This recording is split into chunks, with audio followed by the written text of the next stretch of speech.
কথাই বলে কৃষকের ফসলই হচ্ছে কৃষকের মুখের হাসি। এটা হচ্ছে পেঁয়াজের দশা। হ্যালো গাইস, আসসালামু আলাইকুম। কেমন আছেন সবাই? চলে আসলাম নতুন একটি ব্লগ নিয়ে। আমি আজকে গিয়েছিলাম আমার ভাইয়ের একটা পেঁয়াজ ক্ষেত, যেখানে কিছু পেঁয়াজ লাগাইছে। দেখেন, ওই যে দেখতে পাচ্ছেন ওইদিকে এখন কিন্তু পেঁয়াজের সিজন। সবাই মোটামুটি খেতে বসে বসে পেঁয়াজ উঠাইতেছে। ঘরের মহিলা পুরুষ যারাই আছে একদম হান্ডি বান্ডি নিয়ে সব চলে আসে মাঠে। তো আমিও আমার ভাবির সাথে চলে আসছি মাঠে। আমার খুব শখ, তাই ভাবি বলল যে চল যাই। তো দেখেন, আমার ভাই পেঁয়াজ লাগাইছে, সুন্দর করে ঠিক মতো যত্ন করতে পারে নাই, তাই যত্নে সে রত্ন মিলাইতে পারে নাই, তাই পেঁয়াজের হাল হয়েছে এতটুকু এতটুকু। যেখানে একটা পেঁয়াজের সাইজ কিন্তু অনেক বড় বড় হওয়ার কথা ছিল, সেইখানে দেখেন এই পেঁয়াজটার গোড়াটা দেখেন, আর পেঁয়াজের উপরের এটা। এখন বৃষ্টি আসবে, যার কারণে হচ্ছে সেই পেঁয়াজগুলো অনেক দ্রুত তুলে ফেলতেছে।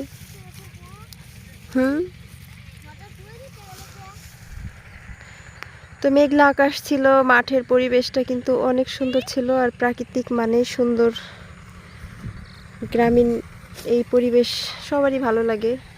ইদানিং হচ্ছে যারা শহরে থাকে তাদের তো বেশি ভালোই লাগে, আবার যারা শহরে না থেকেও কিন্তু গ্রামের মধ্যে আমরা যারা ভেতর সাইডটাতে থাকি তারা কিন্তু এই ফসলগুলা বা কখন কোন সিজনে কোন ফসলগুলো ওঠে এগুলা কিন্তু আমরা দেখতে পারি না। তো দেখতে না পারার কারণে হচ্ছে আমাদেরও কিন্তু এগুলার প্রতি একটা আগ্রহ জাগে যে এটা আমরা একটু সাথে উঠাই বা দেখি কেমন লাগে। যে যেখানেই থাক না কেন, গ্রামের মতো এত সুন্দর পরিবেশ বা এত শান্তি কখনো কোথাও কেউ পায় না। দেখেন আমার ভাইয়ের মেয়েটা, সে কি করে, এদিকে তাকাও আম্মু। তুমি কি করো? তুমি পেঁয়াজ ভরতেছো?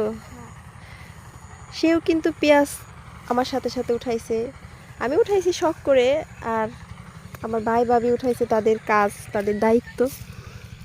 আমার কাজই হচ্ছে কিছু একটা জায়গাতে গিয়ে হচ্ছে ভিডিও করা, আর ভিডিওর মধ্যে হচ্ছে এই যে একটু একটু করে পেঁয়াজ তোলা। তো ভালোই লাগতেছে। দেখেন মাটি এই যে একদম নরম হয়ে গেছে, এখান থেকে শুধু এইভাবে টান দিচ্ছি আর উঠে যাইতেছে। হ্যাঁ, আর এটা কিন্তু বাইতে শাক, যেটা আমরা খাই। বাইতে শাকের ফুলটা দেখেন কিন্তু অনেক চমৎকার লাগতেছিল।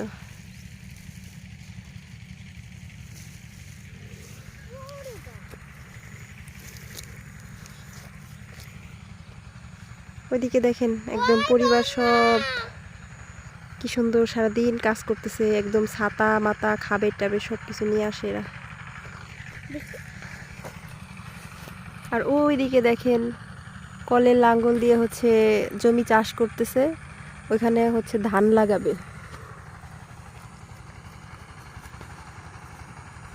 আর ওই যে সাদা সাদা যেগুলো দেখতে পাচ্ছেন ওইগুলা কিন্তু যেন ক্ষেতের মধ্যে ওই যে পাখি বা কোনো বড় ধরনের কোনো পাখি এসে ওই নষ্ট করতে না পারে ক্ষেতের ফসল, যার জন্য হচ্ছে এইগুলা দিয়া।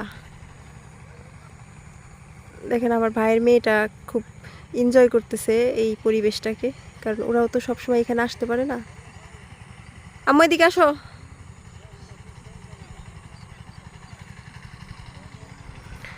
তো আজকে আমার এই গ্রামীণ পরিবেশের ক্ষেতের ভিডিওটা আপনাদের কাছে কেমন লাগলো অবশ্যই আপনারা একটু কমেন্টের মাধ্যমে জানাবেন, এবং আমার চ্যানেলটি সবাই লাইক কমেন্ট সাবস্ক্রাইব করবেন, এবং একটু একটু করে পারলে শেয়ার করবেন সবাইকে, যেহেতু আমার কাজই হচ্ছে একটু গ্রামীণ পরিবেশগুলো তুলে ধরি।